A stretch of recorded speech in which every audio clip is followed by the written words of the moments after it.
Good morning, travelers. Welcome to another Cantot Eats. If nangita mo og lamian and klase-klase na seafoods dinhi sa Cagayan de Oro, i-try ninyo dinhi sa Tats Seafood Dampa. Located na sila sa Zone 5 Kugman at banglang gid ni sila sa Malasag Road na ay Blue Energy na gasoline station sulod mo diha. Na sila klase-klase na kinason na pwede nyo ipaluto or kanon ninyo na fresh or pwede po ninyo ipa-steam and libre ra na tanan if mo avail mo sa ilang kinason. Naalay additional if ipagata ninyo ang kinason. And must try po ni ilang giant shell or binga shell na lami kay siya adobohon. Ila pong mga bestseller din ni ilang adobong pusit, ilang grilled garlic shrimp.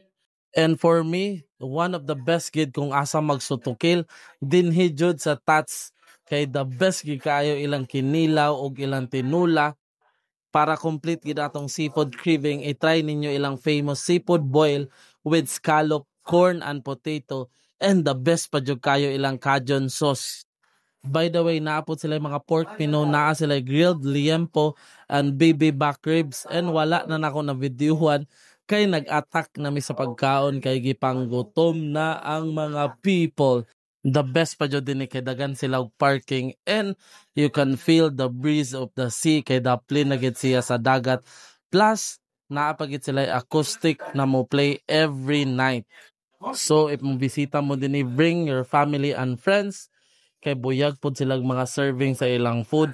Sulit kayo and lami pod ilang mga pagkaon din. Hangtod sa sunod na Cantot Eats, kita kits travelers.